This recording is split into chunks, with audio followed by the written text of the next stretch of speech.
இந்த எம்பி தேர்தலில் கிட்டத்தட்ட வந்து 3வது இடத்துக்கு வந்துட்டாங்க நாம் தமிழர் கட்சினா பெருமைப்பட வேண்டிய விஷயங்க. தனிச்சு நின்று ஜெயிச்சிருக்காருங்க இருந்தாலே மனுஷன். அதை பாருங்க நீங்க. 2026ல சீமானாவும் தளபதியும் 2 பேரும் கூட்டணி நினைக்கிறாங்க. சிஎம் போஸ்ட் யாரு கொடுத்தா நீங்க ஏத்துப்பீங்க? தளபதிக்கா சீமானாவுக்கா? கண்டிப்பாண்ணா நீங்க கேட்குற வாஸ்தவம் தான். ஆனா ஒண்ணு சீமான் அப்பவே சொல்லிட்டாப்ல. ஆனா அவனை தனிச்சு நின்று இவ்வளவு நாள் வரையும் வந்து அவர் போராடிட்டு இருக்காருன்னா கண்டிப்பா வாழ்த்துக்கள் அவருக்கு. ஆனா இன்னொரு விஷயம், விஜய் சேர்ந்தாப்புலன்னா அடுத்த சிஎம் அவர் தான்.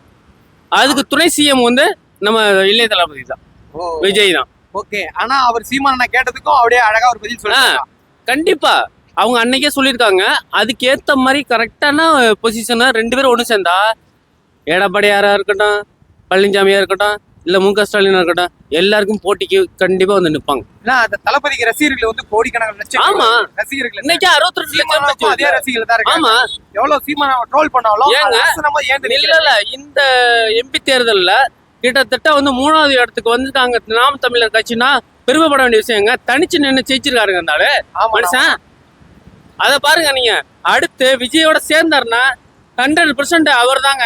2 பேருமே வந்து ஒண்ணா ஜாயின் பண்ணிப்பாங்களா பண்ண மாட்டாங்க? ஜாயின் பண்ணுவாங்க. விஜய் சார் பொறுத்தவரையும் கூட்டணி கிட்டணி அதெல்லாம் சொல்லல, தனித்து நிற்பாரு அவரு.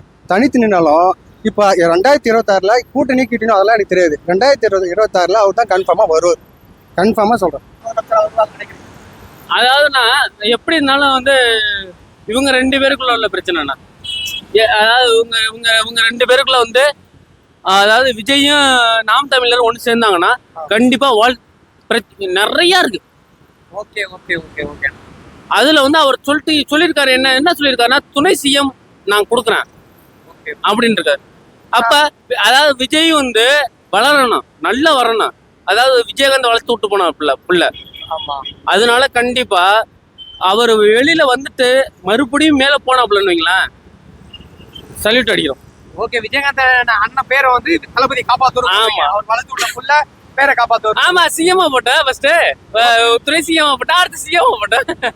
யாரு கன்ஃபார்மா கன்ஃபார்மா சொல்றீங்க சார்? விஜய் அண்ணா வந்து 4 பேர் நல்லா செய்யறாரு. இப்ப எல்லாரும் கூட்டணி எல்லாம் போக மாட்டாரு, தனித்தா நிப்பாரு. தனித்து ஜெயிப்பாரு. 26ல கன்ஃபார்மா சிஎம் வராரு. எல்லாருடைய ஓட்டம் கன்ஃபார்மா தளபதி தான் சொல்றீங்களா? நானும் விஜய் ரசிகர் தான் சார். ஓகேவா? என் ஓட்டு மட்டும் இல்ல, எல்லா மக்கள் ஓட்டும் விஜய் சார் பொறுத்த வரைக்கும் எல்லா ஓட்டும் அவருக்கு தான். எல்லா பிரச்சனையும் தான் ஒரு ஆளை சாதிக்கிற ஆள் விஜய் சார். ஓகேவா? நான் கன்ஃபார்மா சொல்லுவேன் சார். ஏன்னா நிறைய பேர் வந்து சொல்றாங்க அவங்க ஃபேமிலிலே இவர் வந்து அரசியலுக்கு வந்ததுக்கோசமே ஃபேமிலில நிறைய பிரச்சனை வருது அப்படின்னு. ஃபேமிலிக்கு வேற, அரசியல் வேற. ஃபேமிலி தனி விஷயம், அரசியல் தனி விஷயம். ஓகேவா? அதுவும் கூட இதை ஜாயின் பண்ணாதீங்க. தனித்து நிப்பாரு, ஜெயிப்பாரு. 2026 கன்ஃபார்மா வராரு. ஓகே ஓகேண்ணா. ஆமா சார். செய்திகளை உடனுக்குடன் தெரிந்து கொள்ள உடனே சப்ஸ்கிரைப் பண்ணுங்க.